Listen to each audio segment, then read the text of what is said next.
Hola chicos, hoy día voy a explicar sobre la universidad, básicamente sobre el mundo. Vamos a ir a Prescott, es por eso que vamos a hacer los pasos para una preparación, para ya prepararnos para este nuevo modelo de Naciones Unidas y vamos a prepararnos. El primer paso que vamos a hacer, que lo desarrollé sería primero, pues primero vamos a leer la guía. El primer paso va a ser leer la guía de estudios. Vamos a repasar este paso ante unas 3 secciones de base pura lectura de la guía y vamos a dividirlas entre causas y consecuencias. ¿Ya? Después de eso, pues vamos a empezar pues a revisar unos documentos que me van a poder y vamos a empezar a estudiar documentos y por último elaborar mis placas. Esos son los pasos que vamos a ver. ¿Ok? Empecemos con lo primero que nos han dado, que sería la guía de Prescott, Universidad de Prescott. Así que vamos a leer qué nos dice la guía de estudios, muchachos. Vamos a ver. Lo primero que nos dicen es la introducción del comité. Acá dice, según Naciones Unidas, acá, un ratito, según Naciones Unidas, la Asamblea General de Naciones Unidas, UNGA, es uno de los 6 órganos principales de la Organización de Naciones Unidas y constituye el foro más representativo, inclusivo y universal del sistema internacional, desde su primera sesión en 1946. La ACNUR ha sido un pilar fundamental del multilateralismo, brindando un espacio equitativo en la que todos los estados miembros, independientes de su tamaño, población o poder económico, tienen voz y voto en la deliberación de asuntos de relevancia mundial. Conformada por los 193 estados miembros de la ONU, la Asamblea General se erige como el centro neurológico de la diplomacia internacional. ¿Por qué? Porque se van a discutir y se van a adoptar soluciones que, aunque no vinculen en términos jurídicos, poseen una alta legitimidad política, moral y simbólica. En ellas se negocian principios, se marcan posturas y se forjan consensos que guían el accionar de la comunidad internacional en materia de paz y seguridad, derechos humanos, desarme, desarrollo sostenible, justicia internacional, cooperación humanitaria, medio ambiente y muchos otros temas que configurarán la agenda global contemporánea. La Asamblea General opera en sesiones ordinarias que se celebran cada año desde septiembre, pero pueden convocar sesiones extraordinarias y de emergencias cuando la situación lo amerita. Está dividida en 6 comisiones principales, además de contar con una amplia red de órganos subsidiarios, comités y grupos de trabajo, que permite abordar con mayor profundidad los distintos puntos de la agencia. Cada resolución aprobada en este foro es el resultado de intensas negociaciones diplomáticas, reflejo del equilibrio entre intereses nacionales, principios enteros y necesidades globales. El segundo y vamos a continuar leyendo. Lo siguiente que quiero hablarles es sobre el contexto y los antecedentes. ¿De qué trata este tema? Definiciones de asentamientos informales. Según la Comisión Económica para América Latina y el Caribe, CEPAL 2022, los asentamientos informales son zonas residenciales donde los habitantes no cuentan con seguridad jurídica de tenencia, es decir, no poseen títulos legales sobre los terrenos o viviendas que ocupan. Esta situación puede ir desde la ocupación ilegal de tierras hasta alquileres informales, un contrato regulado por la ley. Estos asentamientos suelen estar fuera del alcance de la planificación urbana oficial. La mayoría carece de servicios básicos, como agua potable, alcantarillado, electricidad o recolección de residuos. Además, se ubican con frecuencia en zonas de riesgos ambientales, como laderas inestables, márgenes de ríos o terrenos contaminados, lo que aumenta la vulnerabilidad de los hallazgos de los habitantes ante desastres naturales o problemas sanitarios. Más allá de lo físico, los asentamientos informales reflejan una desigualdad estructural persistente y una falta en la capacidad estatal para garantizar el derecho a la vivienda digna. Para abordarlos de forma sostenible, se requiere conocer sus desafíos e integrar los derechos humanos en las políticas urbanas.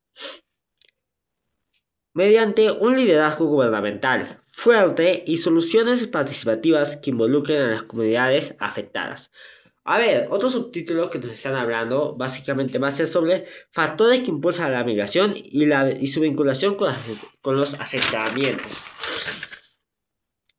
Según la Comisión Económica para la América Latina y el Caribe, CEPAL, lo que ocurrió en el año 2022, la migración, tanto interna como internacional, es uno de los principales motores del crecimiento de los asentamientos informales. Las personas buscan mejores oportunidades de vida, ya sea para escapar de situaciones de pobreza extrema, desempleo, violencia, desastres naturales, cambios climáticos o inestabilidad política. En sus lugares de origen, esta movilidad, sin embargo, muchas veces los conduce a zonas urbanas, donde el acceso a vivencia formal es limitado, costoso o inexistente, dejándose como única opción establecerse en áreas informales. En muchos países de América Latina, la migración del campo a la ciudad durante el siglo XX dio lugar a vastosos cinturones de pobreza que hoy persisten como asentamientos informales. Actualmente, nuevas olas migratorias, incluidas las de refugiados y desplazados forzados, intensifican en la tendencia. A esto se suman flujos migratorios intrarregionales, por ejemplo, desde Venezuela hacia Colombia, Perú o Ecuador, que han sobrecargado la capacidad de muchas ciudades para ofrecer servicios básicos y vivencias adecuadas. Pasemos al siguiente tema. Esta relación entre migración y asentamientos informales no es accidental. No es accidental. Los migratorios, especialmente, sí carecen de documentos legales. Enfrentan barreras legales, sociales y económicas que los excluyen del acceso al mercado formal de vivienda. La informalidad se convierte así en una respuesta de supervivencia, pero también en una trampa estructural que los expone a condiciones de alta vulnerabilidad y precariedad. Ahora vamos a leer el punto C, que nos habla sobre el impacto de los asentamientos informales en la autoridad estatal. Según la Comisión Económica para América Latina y el Caribe, CEPAL, que fue en 2022, la existencia de asentamientos informales plantea un desafío directo a las autoridades del Estado. En primer lugar, su proliferación evidencia una falta estructural en las políticas públicas de planificación urbana, vivencia social y control del uso del suelo. En segundo lugar, la ausencia del Estado en estos territorios, ya sea por falta de recursos, voluntad política o debilidad institucional, genera un vacío del poder que puede ser ocupado por actores informales o ilegales, como mafias locales, organizaciones criminales o incluso autoridades de facto. Esta situación debilita la legitimidad del Estado, pues su capacidad para garantizar el orden, la justicia y la provisión de derechos básicos queda en entredicho. En algunos casos, las autoridades optan por estrategias de represión, desalojo o criminalización de la informalidad, lo que puede agravar los conflictos sociales y aumentar la desconfianza ciudadana. En otros, existe una política de tolerancia ambigua que termina perpetuando la informalidad sin resolverse. Además, los asentamientos informales afectan la planificación urbana, la recaudación tributaria, la seguridad pública, el acceso a servicios. Su regularización y atención requieren estrategias integrales que combinan legitimidad institucional, inclusión social, inversión pública y participación comunitaria. Solo así se podrá restablecer la autoridad estatal de forma sostenible, sin vulnerabilidad de derechos humanos ni agravar la exclusión. Desafíos sociales, económicos y políticos. Según la Comisión Económica para América Latina y el Caribe, CEPAL, que se publicó en el año de 2022, definen los siguientes conceptos sociales. Las personas que habitan estos espacios enfrentan altos niveles de pobreza, exclusión y estigmatización, el acceso limitado a servicios básicos, educación, salud y espacios públicos adecuados comprometen su calidad de vida y reproduce ciclos de marginalidad. Además, los niños y jóvenes en esos entornos están más expuestos a la violencia, deserción escolar y trabajo infantil. Vamos a hablar hoy sobre los casos económicos, ¿no? Pues bueno, la informalidad impide la integración plena de estos ciudadanos. En la economía formal, la falta de títulos de propiedad limita el acceso a crédito, inversión o mejora de viviendas. Al mismo tiempo, los gobiernos dejan de recaudar ingresos fiscales por construcciones y actividades económicas no registradas, lo que registra la capacidad, la inversión pública para revertir la situación. Y por último, hablemos sobre los casos políticos. La presencia de grandes zonas urbanas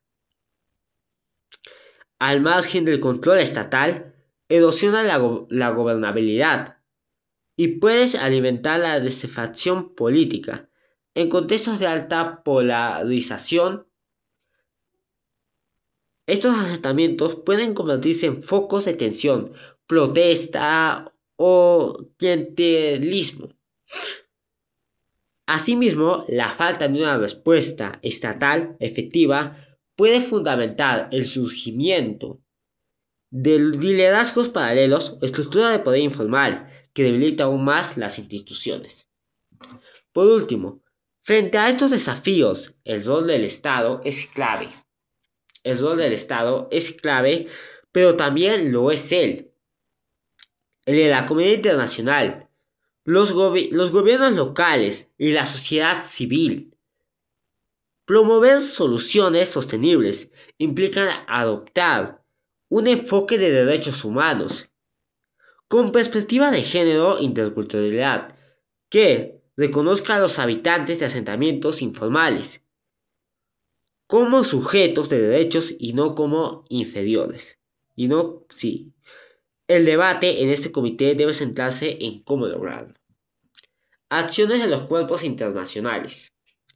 Principios de soluciones y marcos normativos. Según Naciones Unidas en el año 2018, toma en cuenta las siguientes resoluciones. Tenemos la resolución AD 73-195. En esta resolución se reafirma la Declaración de Nueva York para los refugiados y los migrantes. La resolución está dirigida en 23 objetivos, entre los cuales destacamos los siguientes dos. Ampliar vías regulatorias de migración, incluyendo dentro de estos los asentamientos informales, objetivo número 5.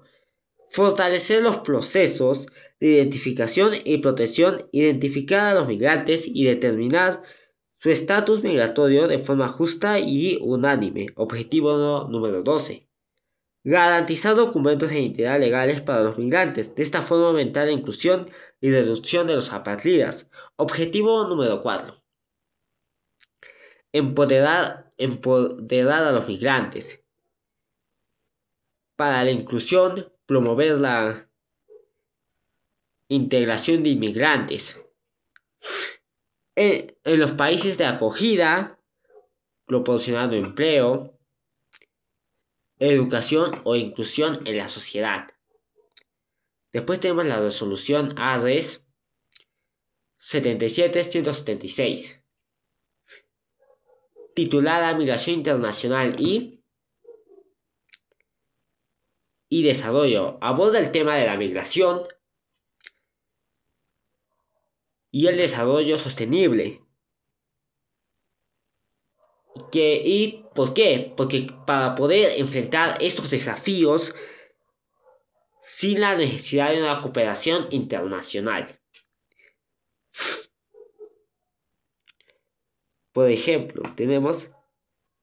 se reitera el compromiso con los objetivos de la resolución AD 73-195. Independiente del estatus migratorio, se deben proteger los derechos de los migrantes,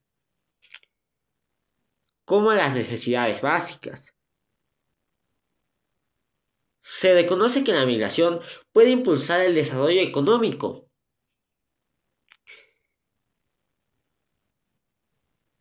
y social. Este punto se asocia con la ODC,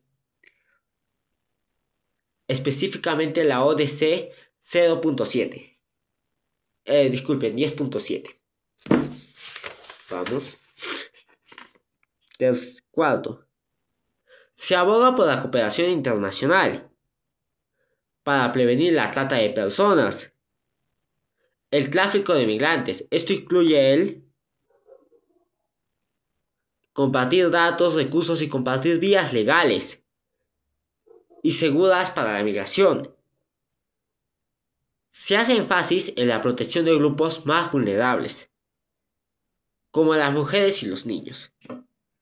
Punto F. Intervenciones y programas de la Agencia de la ONU. ONU Habits. Según ONU Habits del año 2023, esto es el programa de las Naciones Unidas para los asentamientos humanos. Y este se encarga de publicar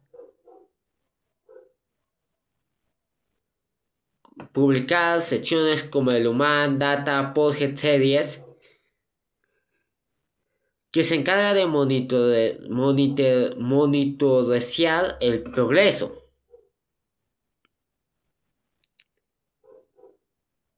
y el desarrollo de los barrios marginales y asentamientos informales. Responsable de apoyar la ODC 11.1, la cual nos habla de garantizar el acceso a viviendas adecuadas.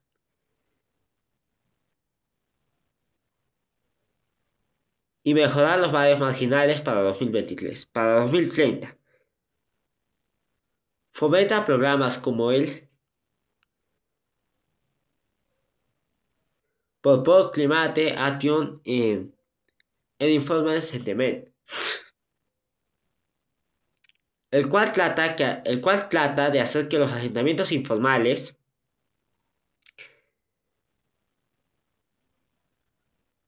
sean resilientes ante el cambio climático,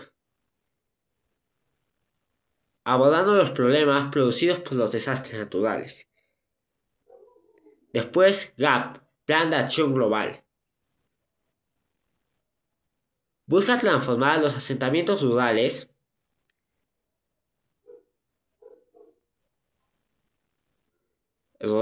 informales en áreas con vivencia adecuada. Este plan llama a los países a realizar un plan a largo plazo.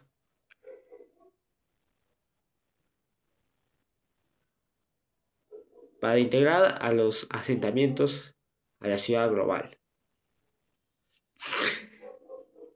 ACNUR.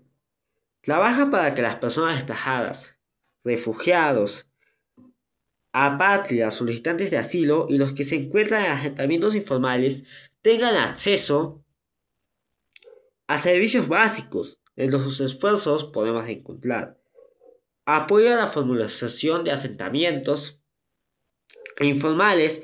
Para eso trabaja con los gobiernos locales y las comunidades con el fin de poder conseguir la seguridad de tenencia en tierra. De esta forma evitar los desarmes forzados.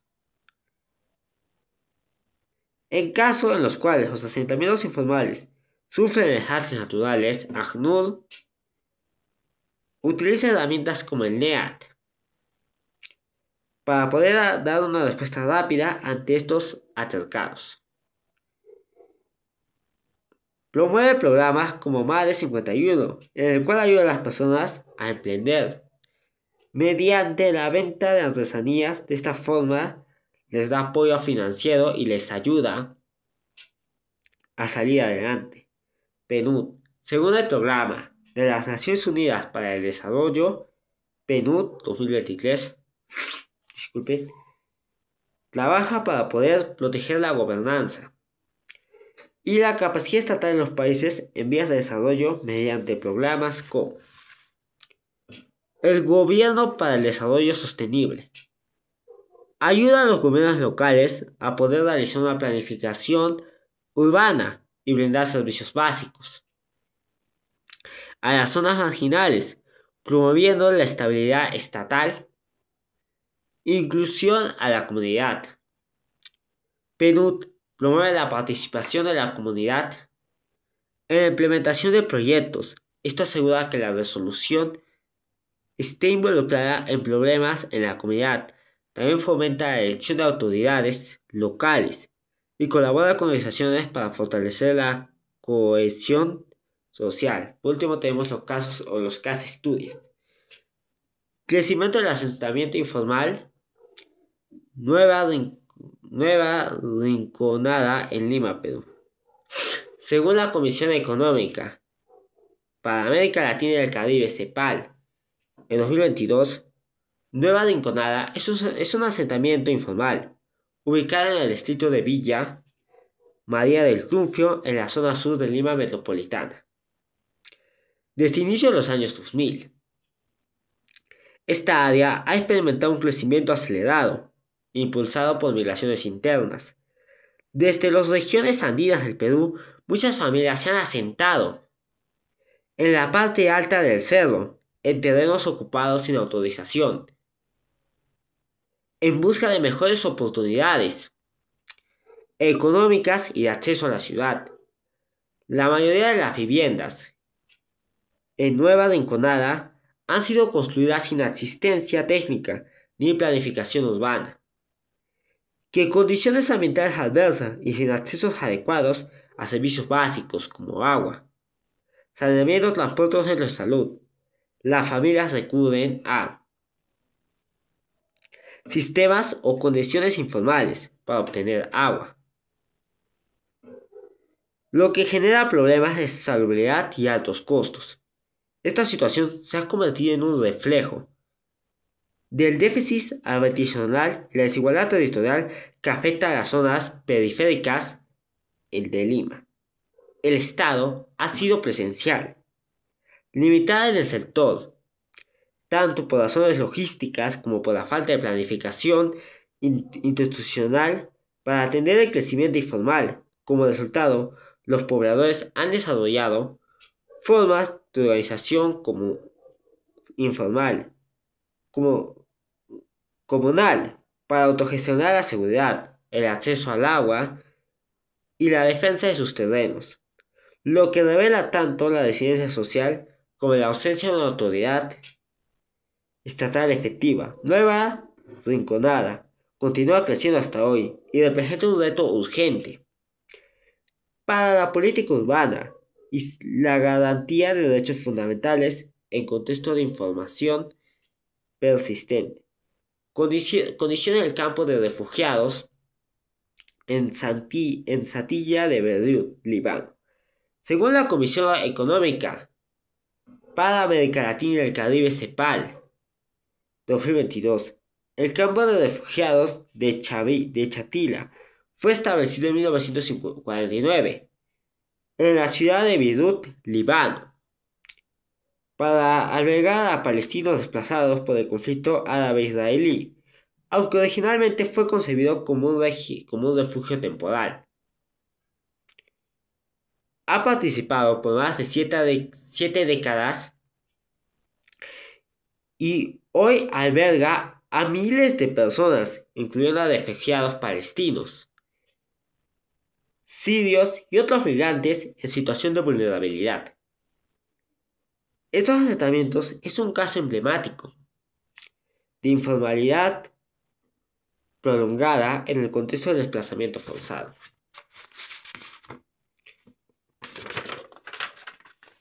Última ficha de la guía de estudios.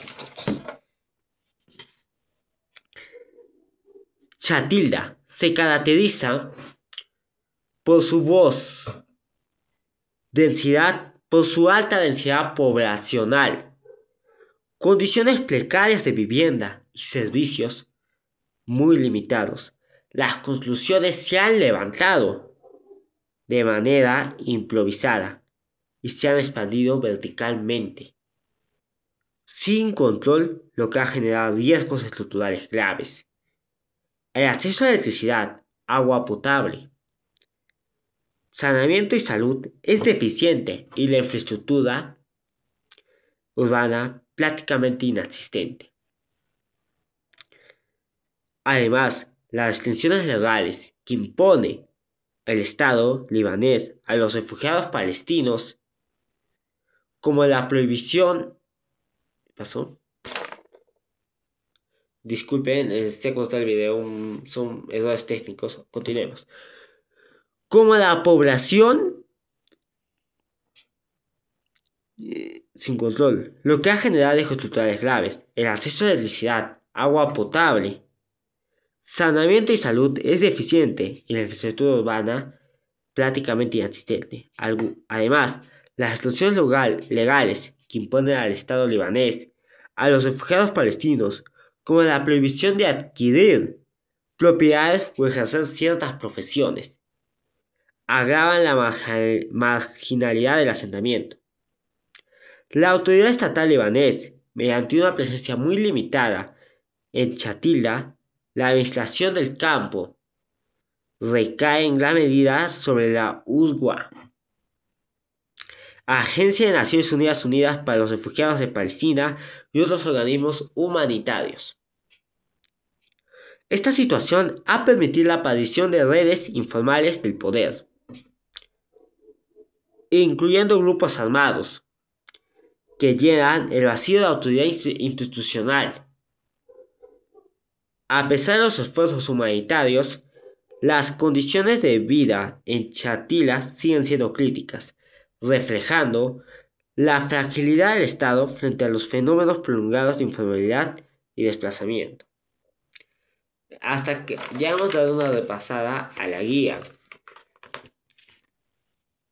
Como ven, es un problema que nos explica muchas cosas, pero si queremos más información también podemos revisar la aplicación que se encuentra en Google, la cual se llama Educay. Un ratito en otro video voy a mostrar cómo podemos usar esta aplicación. Acá solo se va a mostrar cómo podemos leer la guía, pero voy a mostrar cómo podemos usar la información, o sea, cómo se nos podría hacer para otro video, así que espérenme para parte 2.